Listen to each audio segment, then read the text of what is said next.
Come on, Mom, can't I just watch one more episode? Today, we are talking about the big screen. We're gonna be reading a story out of this book called Hidden Treasure, and we are going to be making orange juice, coffee, and milk soup. What? Let's begin.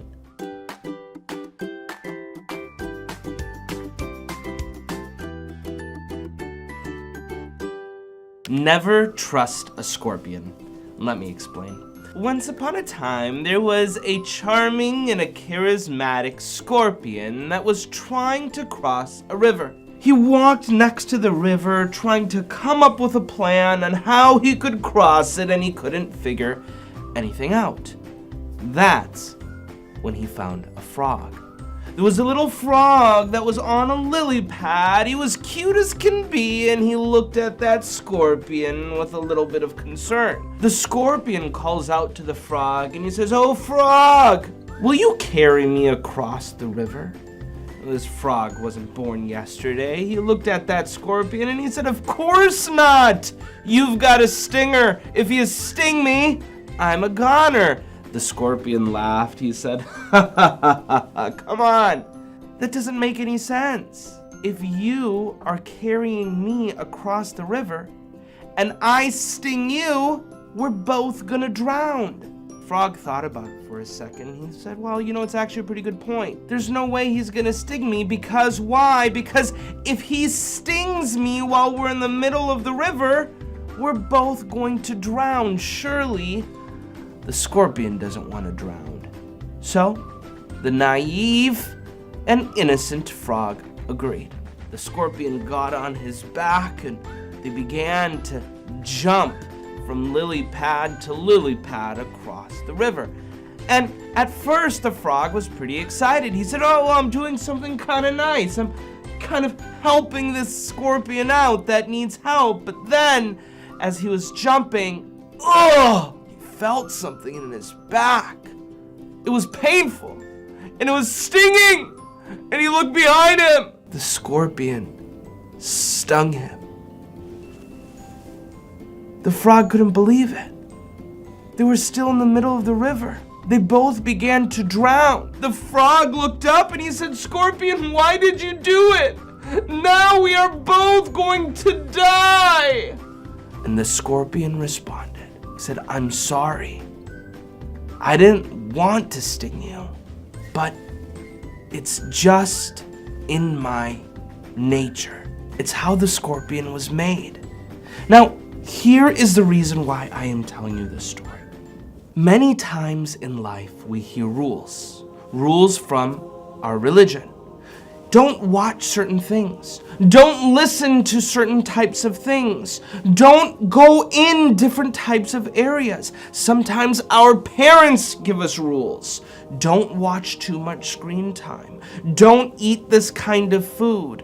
Don't play with these kinds of people. And we might think to ourselves like that frog, "Oh, come on. I'm good enough. I'm strong enough. I don't have to worry about these rules." But here's the thing. The rules are there for a reason. Allah subhanahu wa ta'ala, when our Lord tells us to do something, it's not for no reason. No, Allah understands our nature, how we work.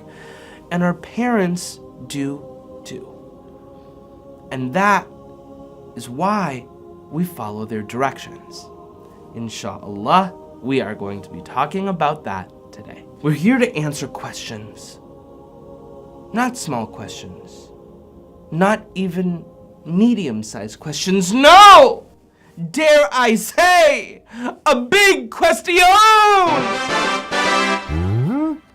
Why do parents make such a big deal about screen time?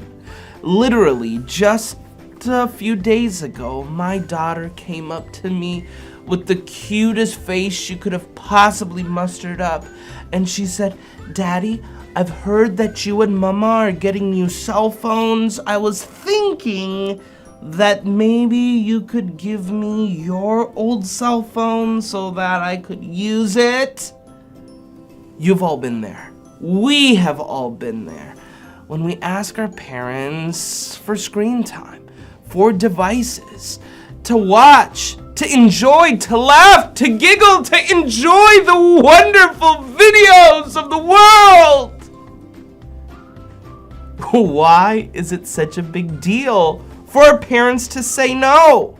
Well, in order for us to answer that question, we're gonna mosey on over to the library, or some like to say, La Biblioteca. Let's head on over. All right, here's the point. The point here isn't to just talk about screen time and all of our favorite things. The point is to say this. I think Muslim people are kind of funny because as Muslims, many of us think about halal food. When we travel, we look, hey, where can I eat halal food? Sometimes when we go to restaurants, our moms and dads are even like, are we sure this is halal? We have to guarantee. Well, why? We know that if we put something in our body like food, we want it to be halal. This is the funny part. We think a lot about the food that we put in our body, but how often do we think about the things that we watch? How often do we think about the things that we listen to? Because in the same way that we should be careful about the food that we eat, we have to be really careful about the things that we watch on YouTube. We have to be really careful about the things we watch on Netflix. We have to be really careful about the things that we listen to on podcasts or in the car or in the radio, because all of those things enter into our body and our soul and they impact us. And that is why when our parents are sometimes a little bit challenging with respect to screen time, and they say, I don't want you to watch this, I don't want you to watch too much, it's because they want to be thoughtful about what we're putting into our body. In order for us to understand what I really mean by that, I am going to be reading a book called Hidden Treasure.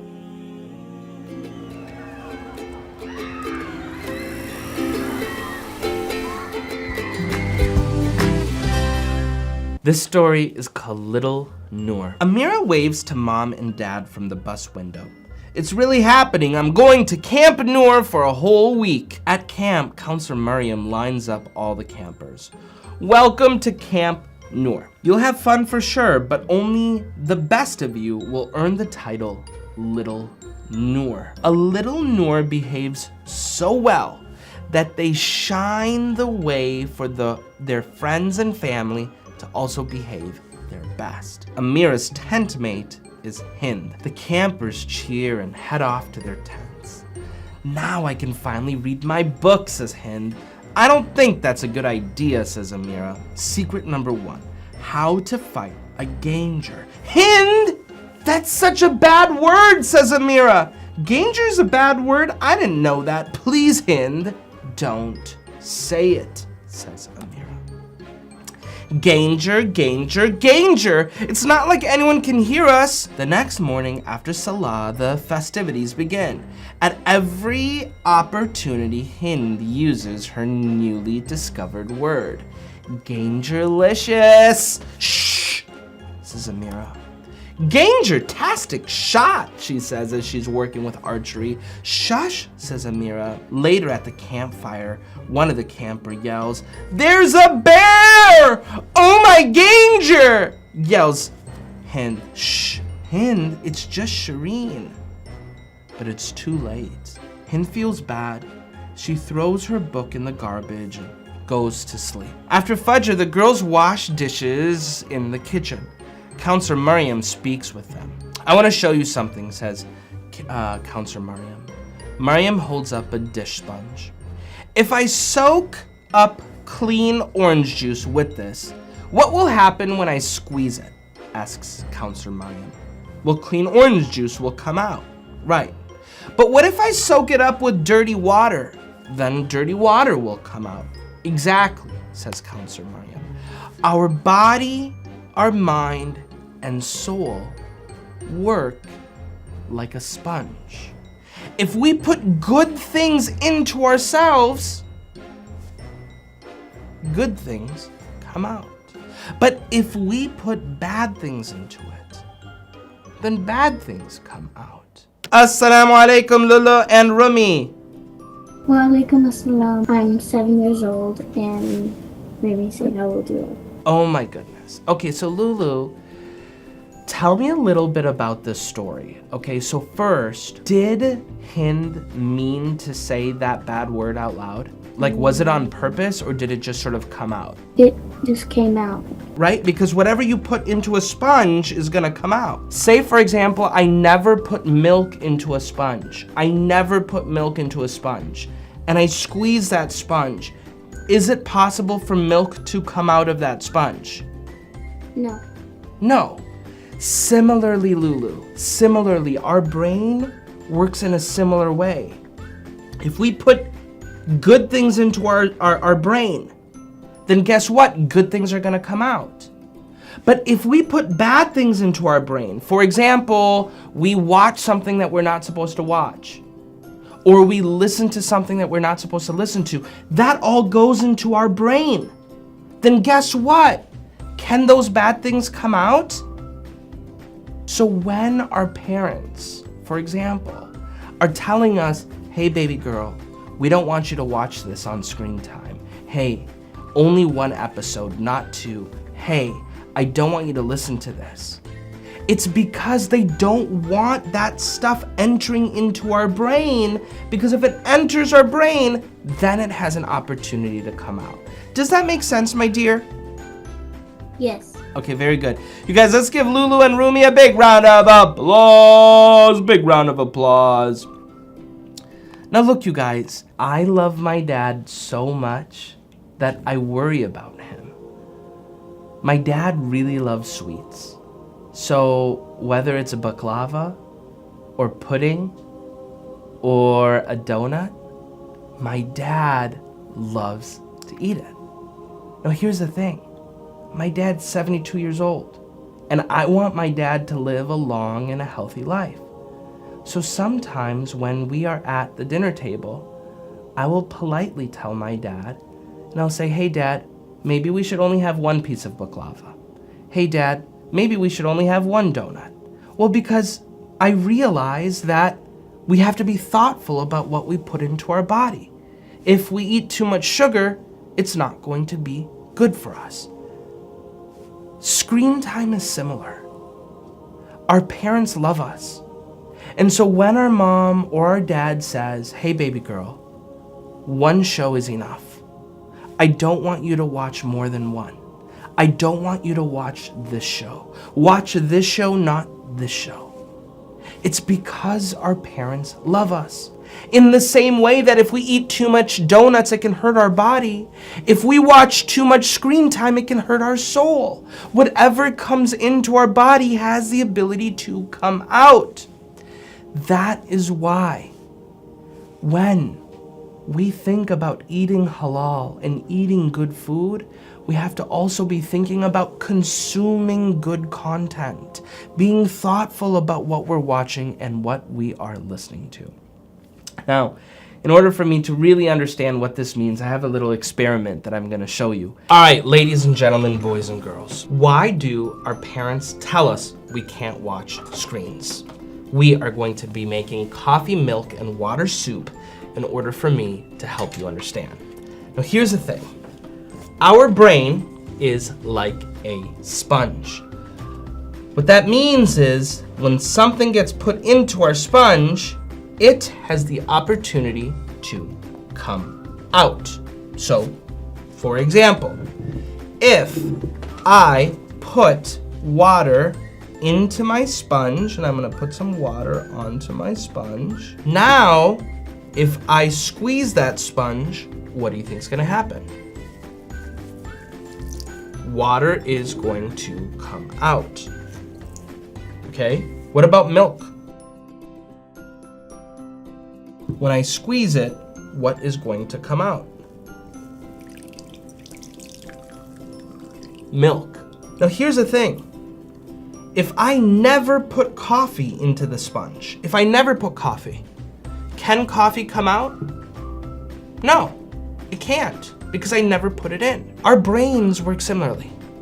If I put good things into my brain, like what? If I go outside and I swim on a beach or in the ocean and see all of the creatures of Allah, if I put myself around good people and feel the feeling of love and happiness, those are all good things I'm putting into my brain. And because I put those good things into my brain, when I squeeze it, what happens? Good things come out. But what if I put in bad things? Say, for example, I watch a TV show that my parents tell me I shouldn't watch. Say, for example, I listen to something that my parents said that I shouldn't listen to. So now when I squeeze it, what's gonna come out? All of that bad stuff is going to come out. The point is this. Our parents, they're not trying to make us unhappy. They're not trying to say, oh my goodness, we just don't want you to have fun. Oh my goodness, we just don't want you to smile. No, our parents care about what we are putting into our brains. They want us to put in the best things because they want the best things to come out. And truly, you should too. I want you to be thinking about, hey, what are we putting into this brain and how is it coming out? Assalamu alaikum wa rahmatullahi wa barakatuh.